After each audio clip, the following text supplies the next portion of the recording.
বাংলাদেশের সাবেক প্রধানমন্ত্রী ও বিএনপির চেয়ারপারসন খালেদা জিয়ার মৃত্যুর পর তার জন্মস্থান নিয়ে দীর্ঘদিনের বিতর্ক নতুন করে আলোচনায় এসেছে।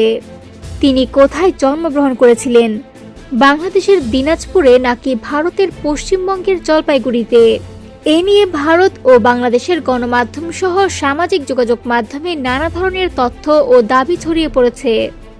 খালেদা জিয়ার মৃত্যুর পর বিএনপির পক্ষ থেকে প্রকাশিত একটি সংক্ষিপ্ত জীবনীতে উল্লেখ করা হয়, তিনি ভারতের জলপাইগুড়িতে জন্মগ্রহণ করেছিলেন।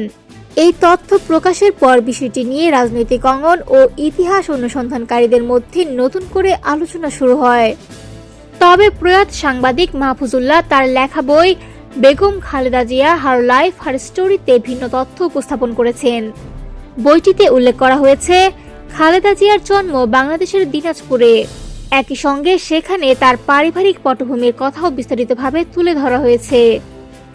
বই অনুযায়ী খালেদা জিয়ার বাবা ইস্কান্দর মজুমদার ক্লাস 8 পাশ করার পর জলপাইগুড়িতে তার বোন ও দুলাভাইয়ের কাছে চলে যান।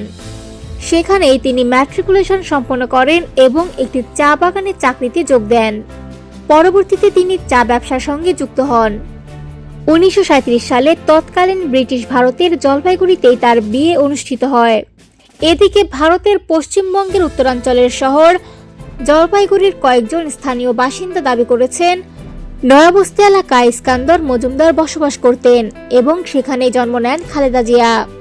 সব মিলিয়ে খালেদা জিয়ার জন্মস্থান নিয়ে এখনও স্পষ্ট কোনো ঐতিহাসিক ঐকমত্য প্রতিষ্ঠিত হয়নি। তবে তার দীর্ঘ রাজনৈতিক জীবন, সংগ্রাম এবং রাষ্ট্রীয় নেতৃত্ব বাংলাদেশের ইতিহাসে গুরুত্বপূর্ণ অধ্যায় হয়ে থাকবে।